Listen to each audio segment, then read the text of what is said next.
जय श्री राम दोस्तों, कैसे हैं आप लोग और कैसा जा रहा है आपका दिन। और आपका दिन बहुत मंगलमय हो, भगवान की ढेर सारी शुभकामनाओं के साथ आज का ब्लॉग हम स्टार्ट करते हैं, आज का वीडियो स्टार्ट करते हैं।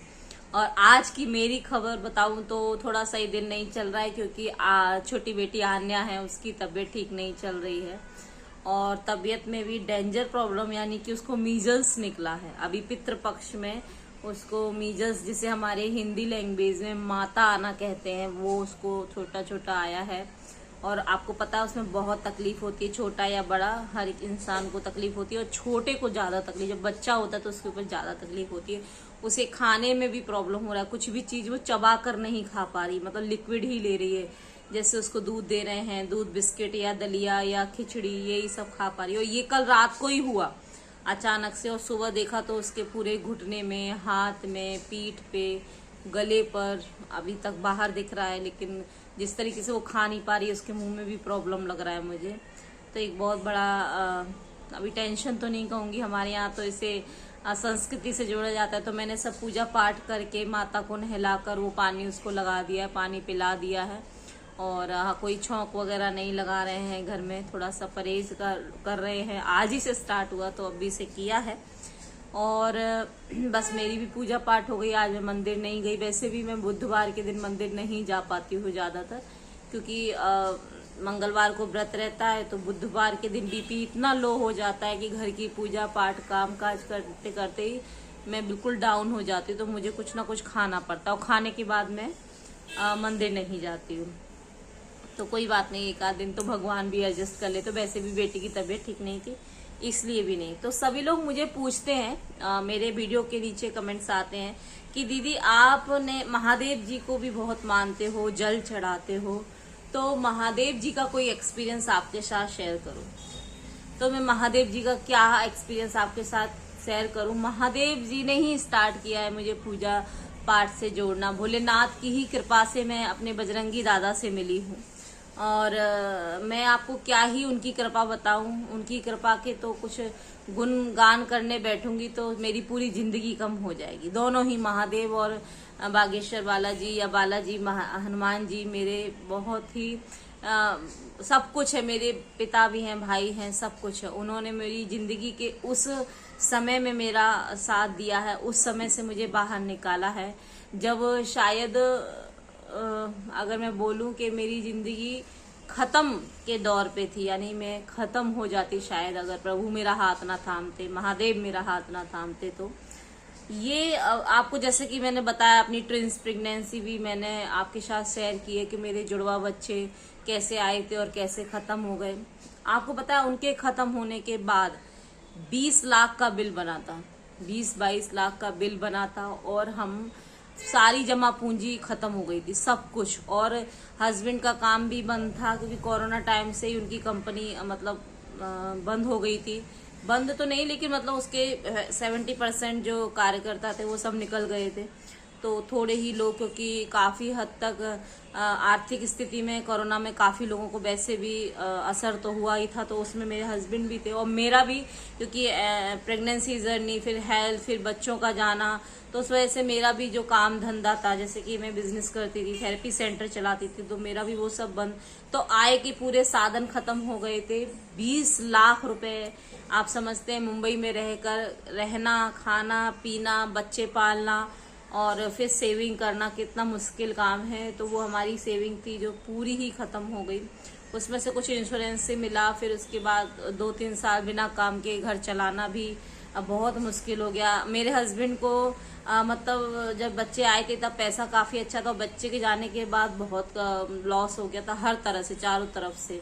तो हमारी आर्थिक स्थिति भी बहुत खराब हो गई थी। और मेरे हस्बैंड का जो छोटा मोटा काम स्टार्ट भी हुआ, जो जॉब वगैरह अभी लगी हुई, वो मेरी छोटी बेटी के आने के बाद हुआ है। छोटी बेटी के पहले कुछ भी नहीं था हमारे पास। तो जब से वो आई है तब से थोड़ा बहुत काम वगैरह चालू हुआ और घर गृहस्थी थोड़ी थोड़ी लाइन पर आना स्टार्ट हुई, पूरी तरीके से तो नहीं, थोड़ी थोड़ी। तो मैं इसी बीच का एक्सपीरियंस आपको बताती हूँ, जब मैं महादेव से कैसे जुड़ी। जैसे कि मैंने आपको बताया था कि मैं डिप्रेशन में चली गई थी, और मेरी जो फ्रेंड थी रेखा, मेरी बेस्ट फ्रेंड, तो उसने मुझे बताया कि जल चढ़ाओ, तो मैं ये सब करने लगी। उसी बीच में मेरे हस्बैंड बहुत ही काम के लिए परेशान रहते थे, कभी इधर अप्लाई कर रहे हैं, क्योंकि उन्हें नौकरी करना पसंद नहीं थी, कभी की नहीं थी, ज्यादा अपना बिजनेस वगैरह इसी पे ही ध्यान दिया था उन्होंने। तो वो चाहते थे कि मैं कोई बिजनेस करूं। तो उनके एक फ्रेंड थे, तो उन्होंने भी सोचा कि हम एक बिजनेस करते हैं, और उन्हें एक बिजनेस का मतलब पता भी पड़ा, एक ऑफर भी आया। और मैं उस समय महादेव को जल चढ़ाने लगी थी और बस उन्हीं से कहती थी, प्रभु अब इस राह पे खड़ा तो कर दिया है, अब कुछ तो रास्ता बताओ, आप कुछ तो करो। तब मेरी छोटी बेटी नहीं हुई थी, उस समय की बात है, जब मेरा ट्विंस वगैरह खत्म हो गए थे, मेरे इतने ऑपरेशन हो गए थे और मैं डिप्रेशन दौर में थी, और मैंने महादेव की पूजा करना स्टार्ट की थी, उस समय की बात है। तो मैंने फिर तो पूजा पाठ की, तो इनको ऐसा आया कि इनको एक जगह जाना है, नासिक साइड है वो, वहां पे आसमगढ़ कुछ है एक जगह, वहां पर जाना होगा मीटिंग के लिए, कुछ नए काम के लिए। तो उसमें इनके दोस्त पैसा लगा रहे थे, इनके फ्रेंड का पैसा था, टच वुड इनका पैसा नहीं था, क्योंकि तब था ही नहीं इनके पास ज्यादा पैसा। हाँ, लेकिन ये अपनी गाड़ी वगैरह लेकर गए थे, अपनी इनकी गाड़ी से गए थे, इनके दो दोस्त और ये गए थे। तो आपको मैं बता दूं, अब ये जो घटना मैं बता रही हूँ ना, ये आपके रोंगटे खड़े कर देगी। महादेव कैसे मेरी जिंदगी में क्या आए, मैं आपको बता दूं, कितना उन्होंने मेरे हस्बैंड को उस दिन जान बचाई। ये घटना जो है ना, आज तक हमने किसी से शेयर नहीं की, किसी से। ये मुझे पता और मेरे हस्बैंड को पता और श्रेया मेरी बड़ी बेटी को पता, बट हम तीनों के अलावा कोई भी एक दूसरे से नहीं जानता था। आज जब कमेंट्स मेरे हस्बैंड ने पढ़ा, तो उन्होंने बोला कि संध्या तुम इसे भी बताओ कि महादेव ने कैसे आकर मेरी जान बचाई थी। तो आपको मैं ये अभी घटना बड़े ध्यान से सुनना आप। तो ये आसमगढ़ पहुंचे वहां नासिक में, और मीटिंग होने वाली थी। तो जो एक इंसान है ना, जो नासिक से इनको कॉल किया था कि आपको यहाँ मीटिंग करना है, जो थर्ड पर्सन था जो इस काम को कराने वाला था, वो मिल जाता है और वो कहता है हमको इस जगह एक फैक्ट्री है, वहां जाना है। अच्छा, इनको भी कोई नॉलेज नहीं होती, क्योंकि कभी पहले ऐसे गए नहीं थे, बाहर जाकर कुछ करने की जरूरत भी नहीं पड़ी। और इनके दो फ्रेंड और थे, वो भी एक अच्छे घर से थे, फैमिली वाले थे, उनके भी छोटे छोटे बच्चे थे। और जो वो एरिया है ना जहाँ ये गए थे, ये हमें बाद में मालूम पड़ा, जो नक्सली होते हैं ना, जो इंसान को पकड़ के उनको मार डालते हैं, लूट फूट करते हैं, काट देते हैं, उस एरिया में उन लोगों के पास पहुंच गए थे।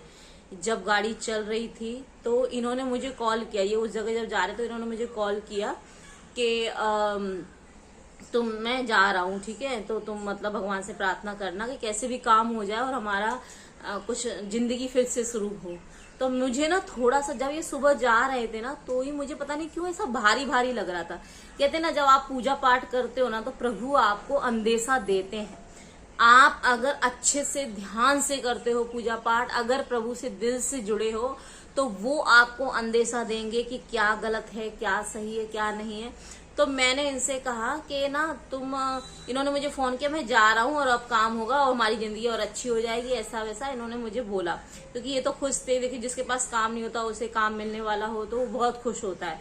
तो मैंने कहा ठीक है, जो भी है तुम अपना ख्याल रखना, अच्छे से जाना और प्लीज मुझे अपनी लोकेशन शेयर करो। तो इनसे ना, इन्होंने क्यों, मैंने कहा बस ऐसे ही करो, मुझे थोड़ा सा टेंशन होता है तो तुम कर दो। तो इन्होंने अपनी लोकेशन मेरे फोन में डाल दी, ठीक है। अब मैं वो उस पर कर रही थी, मैं यहाँ प्रभु की प्रार्थना करती गई, मैं मंत्र, पता नहीं क्यों उस समय मुझे घबराहट हो रही थी और मैं मंत्र पढ़ती गई, क्योंकि मुझे लगा किसी अनजान जगह पे जा रहे हैं। और शुरू से ही ना मुझे मेरे हस्बैंड को लेके थोड़ी सी टेंशन होती है, क्योंकि वो बोलते भले ही ज्यादा, लेकिन उनका दिमाग वो मतलब थोड़े मासूम है, ज्यादा लोगों की बातों में आ जाते। तो मेरे को थोड़ा टेंशन था कि कहीं ऐसा ना हो कोई इनको ही फंसा दे। और अच्छी बात ये थी कि इनके पास कोई पैसे वैसे नहीं थे, क्योंकि हमारे पास थे ही नहीं और मैं ऐसा करने भी नहीं देती उनको। तो ये वहां पर जा रहे थे, फिर ये पहुंच जाते हैं वहां पर। पहुंचने के बाद जैसे ही गाड़ी से ये और इनके दोस्त उतरते हैं, तो ना ये जो वो नक्सली थे ना, मैं नाम बराबर नहीं ले रही हूँ, मैं अगर उनको बोलूँ तो मतलब वो कोई मतलब खराब इंसान ही, जो इंसान को मार देते हैं, काट देते हैं, वो लोग इंसान। तो वो उतारते हैं, तो उतार के ना इनका हाथ खींचते हैं, इनको और इनके दोस्तों को, और एक लाइन में खड़ा कर देते हैं। और अब पैसे लेकर गए थे, इनके दोस्त के पैसे थे, जो पैसा लगा रहा था, जो थोड़ा उस पैसे वाले थे, मतलब अच्छे थे, वो उसका ही पैसा लगना था और इन तीनों को मेहनत करनी थी। ऐसा कोई काम इन्होंने सोचा था, इन तीनों लोगों ने, दोस्तों ने मिलकर सोचा था। तो जो पैसे का ब्रीफ केस था, जो बैग था उनके दोस्त के पास, वो छीन लेते हैं। छीनने के बाद उन तीनों को लाइन से खड़ा करते, मेरे हस्बैंड और उनके दोनों दोस्तों को, और बोलते अब हम आपको गोली मारने वाले हैं। ये जब मुझे मेरे हस्बैंड बाद में बता रहे थे ना, आप विश्वास नहीं करेंगे, मैं ये सुनकर ना, मेरा बाद में नहीं, मतलब उन्होंने जब, मैं आपको आगे बताऊंगी, ये जब मुझे पता पड़ा था कि ऐसा हुआ था मेरे हस्बैंड के साथ, तो मैं एक पल में सोचा अगर कुछ हो जाता तो क्या होता। मतलब मेरी बेटी भी थी उस समय, छोटी नहीं थी लेकिन बेटी थी, और मैं भी असहाय थी क्योंकि मैं बहुत बीमार थी, और कोई ऐसा था नहीं जो, मतलब कोई सपोर्ट करने वाला कोई, और वैसे भी कोई हो भी तो जिस औरत का आदमी चला जाता ना, उसकी सारी दुनिया खत्म हो जाती है। तो चलिए, मैं इमोशनल नहीं होती हूँ। हाँ, तो फिर वो उतार लेते हैं और वो कहते हैं अब हम तुम्हें मारने वाले हैं। तो ना क्या कहते हैं, जो उनका दोस्त था उसकी 2 छोटी छोटी बेटियां थी, उनकी भी 2 ही बेटियां थी। तो वो कहते हैं मेरी छोटी छोटी बेटियां, आप मेरे से पैसे ले लो लेकिन हमारी जान छोड़ दो। तो बोलते हैं नहीं, हम आपको छोड़ेंगे नहीं। तो आपको मालूम है, इनको कहते हैं पीछे मुड़ो। वो लोग सामने से नहीं मार, मतलब बोले पीछे मुड़ो, तुम्हारे पीठ में मारेंगे। और इस समय मैं यहाँ पर महादेव की श्री शिवाय नमस्तुभ्यम का जाप कर रही हूँ, माला कर रही हूँ, बहुत तेजी से कर रही हूँ। और मेरे दिन में बेटी भी मेरी उस समय क्लास गई होती है, शाम के 4 या 4:30 का वक्त होता है वो, और उस समय वो क्लास गई होती है और मैं यहाँ जाप कर रही हूँ। जब मेरे हस्बैंड पीछे मुड़ते हैं ना, पीछे मुड़ते ही ना, वो ऐसे पीछे मुड़े, उन्होंने कहा पीछे से गोली मारेंगे, ऐसा उन्होंने बोला, तो आप पीठ कर लो अपनी अपनी। और वो पीठ करते हैं तो जहां वो लोग खड़े थे वहां पर एक बहुत मोटा सा सांप, जैसे अजगर होता है ऐसा सांप, अपने आप से बीच में आ जाता है, अपने आप से, और बीचों बीच आ जाता है। क्या पता मेरे महादेव पहुंचते हैं, कौन पहुंचता है मुझे नहीं पता, लेकिन महादेव ही थे वो, मुझे ऐसा लगता है, क्योंकि सांप उन्हीं के गले में रहते हैं। और बहुत मोटा था। मेरे पास ना, मैं इसका मेरे पे वीडियो भी है लेकिन मैं शेयर नहीं कर सकती, मेरे हस्बैंड का थोड़ा सा उससे बहुत सारा टेंशन जुड़ा हुआ है। तो ना वो सांप आ जाता है बहुत बड़ा सा, और जो 2 लोग ही होते हैं, वो जो मारने वाले होते हैं ना, ज्यादा बड़ी गैंग नहीं होती उनकी, 2 ही लोग होते हैं। तो वो ना डर जाते हैं, वो डर जाते हैं। उनके पास ना, एक के पास औजार होता है, एक के पास छोटी पिस्टल वगैरह जो होती है वो, तो वो पैसे तो ले ही लगे होते हैं। जब वो सांप इस तरीके से ना उनकी तरफ खड़ा हो जाता है तो उनको पता नहीं क्यों ये डर अपने आप से आ जाता है कि अगर हमने इनको मारा तो ये सांप हमको काट लेगा। तो मतलब या तो वो हो सकता है थोड़ा बहुत, शायद वो भी ईश्वर को मानते हो या भगवान ने उनकी बुद्धि पलटी हो, मुझे नहीं पता है कि वहां पे महादेव पहुंचकर कैसे ये चमत्कार हुआ। और उन्होंने फिर मेरे हस्बैंड को बोला कि अब तुम जाओ, मैं तुम्हें मार नहीं रहा हूं क्योंकि ये सांप आ गया है तुम्हें बचाने के लिए। हस्बैंड को, मेरे दोस्त को, 2 दोस्त और थे, उनको बोला कि अब तुम्हें ना पीछे मुड़ के देखा तो मैं मार दूंगा, अब तुम लोग जाओ। और बस वो उसी पैर से जल्दी रफ्तार से, ये समझिए हमारी गाड़ी भी थी, मतलब वो हमारी खुद की गाड़ी में गए थे वो तीनों लोग, मतलब मेरे हस्बैंड और उनके दोनों दोस्त, तो वो गाड़ी भी ले सकते थे, वो उन्होंने थोड़ी दूर खड़ी की थी। और इतनी जल्दी खड़े होकर आते हैं और फिर क्या कहते हैं, गाड़ी में बैठते हैं, और थोड़ी दूर जब वो सेफ एरिया में पहुंचते हैं तब मेरे हस्बैंड वीडियो कॉल करते हैं और कहते हैं गुड्डन मुझे सॉरी, मेरे घर में मेरा नाम गुड्डन है, तो बोलते हैं कि तुम्हारे महादेव ने मुझे बचा लिया। और वो मुझे जब ये घटना बताते हैं, आप विश्वास नहीं करते, मैं जिस मंदिर में जल चढ़ाने जाती हूँ मैं भागी जाती हूँ, वहां पे प्रसाद चढ़ाती हूँ और उनको धन्यवाद बोलती हूँ, हाथ जोड़ती हूँ कि प्रभु आपने मेरे पे बहुत बड़ी कृपा करी है। इतना कुछ मैंने खोया, अपने बच्चे खोए हैं, लेकिन अगर मेरे पति को कुछ हो जाता तो शायद मैं कैसे जीती और मेरी बच्ची का क्या होता उसके बाद। और ये सब ना मेरे महादेव ने उस समय मेरे पति की जान बचाई थी। तो मैं ये जो आपसे कहती हूँ ना, ये जो आप लोग बोलते हो ना, इतनी पूजा कर लेते हो, कैसे कर लेते हो, इतने टाइम मन कैसे लग जाता है, बहुत सारे ऐसे कमेंट्स मेरे आते हैं। तो मेरा भी नहीं लगता था, मैं भी नहीं बैठती थी, खुद भगवान हमको बिठालता है। खुद भगवान जब हमें दर्शन देता है ना, जब भगवान हमें बताता है ना कि कोई नहीं है मेरे अलावा तेरा, अभी भी वक्त है, लौट आ, तो तब जाकर हमें पूजा में भी मन लगने लगता है, हम पूजा भी करते हैं। एक दिन नहीं करते ना तब बेचैनी होती है। तो ये अनुभव था मेरा महादेव जी से जुड़ा हुआ, जब मेरे हस्बैंड की जान बची। और महादेव जी और बागेश्वर धाम, महादेव ने इस तरीके से छोटा, फिर मेरे हस्बैंड ने आकर फिर सोचा कि नहीं, अब ऐसे किसी की बात में नहीं आना है। ये समझ भी दी उन्होंने कि हर किसी की बात में नहीं आना है, काम धंधा है, कभी कम कभी ज्यादा है, कोई बात नहीं, दूसरे मिल जाएगा, छोटा कर लेंगे, लेकिन हमें बड़े के चक्कर में अपनी जान से भी हाथ ना गंवाना पड़े। क्योंकि आज की जो दुनिया है ना, चारों तरफ फरेबी और गद्दारी और बस सब गलत ही करने वाले लोग हैं। बहुत ही कम लोग हैं जो प्रभु से जुड़े हैं और अच्छे कार्य करते हैं। तो ऐसा हुआ था उस दिन मेरे साथ, और इस तरीके से मैंने एक दो चीज भूल भी जाती हूँ तो मैं लिख भी लेती हूँ। और सच बताऊं, मैं आपके रोंगटे खड़े हो जाएंगे। और फिर उसी के बाद जब मैंने हनुमान जी की अर्जी जब लगाई थी मेरी छोटी बेटी के बाद, फिर इनको काम मिला। बेटी जब मेरी हुई तो छोटा मोटा अभी जैसे कर रहे हैं जो काम अभी करते हैं, पूरी तरीके से उस स्थिति में तो नहीं आए हैं हम लोग जो थे, लेकिन मुझे पूरा विश्वास है एक दिन भगवान हमारा सब कुछ ठीक करके फिर से कुछ अच्छा होगा। आर्थिक स्थिति भी ठीक होगी, घर भी होगा, सब कुछ होगा। तो बस मैं तो भगवान के भरोसे ही हूँ। और महादेव इस तरीके से मेरे हस्बैंड की जान बचाई। और सच में आज मैं ये घटना आपको सुना रही हूँ तो अभी भी मेरे रोंगटे खड़े हो जाते हैं। हम लोग उसे याद ही नहीं करते, बस याद करते हैं तो ये कि प्रभु कैसे, अब बताइए सांप कैसे आ गया और अचानक से वो काटने के उसमें कैसे बैठ गया, और उसे कैसे समझ में आया कि अगर मैं कुछ करूंगा तो ये का सांप मुझे काट सकता है, मेरा पीछा नहीं छोड़ेगा। तो ये सोचकर उसने, नहीं तो वो लोग जान नहीं छोड़ते हैं। आप थोड़ा वहाँ आसमगढ़ की जगह पता करेंगे, नासिक में आसमगढ़ में, नाम सही बोल रही हूँ कि नहीं पता, लेकिन मेरे हस्बैंड से पूछकर मैं आपको बताऊंगी।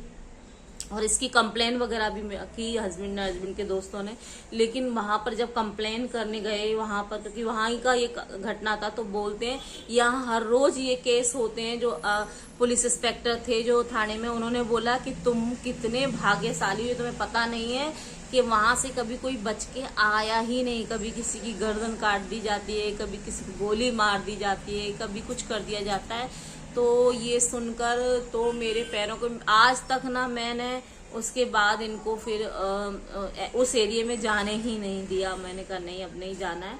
और जो मेरे हस्बैंड के दोस्त थे उनका नुकसान जरूर हुआ, उनका पैसा भी चला गया। तो कोई बात नहीं, अब वो भी कोई काम कर रहे हैं और ठीक है, कभी कभी हो जाता है, लेकिन हमें हर एक चीज से सीखना चाहिए और प्रभु का साथ कभी नहीं छोड़ो। एक बात याद रखिए, अगर आप प्रभु की भक्ति करते हैं ना, मेरे हस्बैंड भी प्रभु उस समय भी जल चढ़ाते थे, और उसके बाद से ना रोजाना जल चढ़ाने लगे, शिव जी की पूजा करने लगे, हनुमान चालीसा करने लगे। तो ये जितने भी बुरे समय हमारे साथ आता है ना, जब भी कोई बुरी घटना हमारे साथ होती है, जब दुख आता है ना, तभी रियलिटी में हमें भगवान का एहसास होता है। तो यही सत्य घटना है। और बस मैं थोड़ा सा इमोशनल हो जाती हूँ कि इस तरीके से चीजें हुई थी। ठीक है, कोई बात नहीं। और आपको ये जो मेरी स्टोरी है कैसी लगी, और एक बार इसमें हर हर महादेव जरूर लिखना। आज हम अपने भोले बाबा के लिए सभी लोग लिखना। और आप सभी का दिन मंगलमय हो, और भगवान ना करे आप लोगों के जीवन में कभी भी कोई कठिनाई आए। बस आप भगवान का साथ पकड़ लीजिए तो आपके जीवन में कुछ भी बुरा नहीं होगा। आप भगवान को पकड़ लीजिए, सब अच्छा होगा। और अगर वीडियो पसंद आया हो तो प्लीज लाइक करना ना भूलें, चैनल को सब्सक्राइब करें, वीडियो को शेयर करें, बेल आइकन प्रेस करें, जिससे अच्छे अच्छे वीडियो आप तक पहुंच सके। जय श्री राम, हर हर महादेव।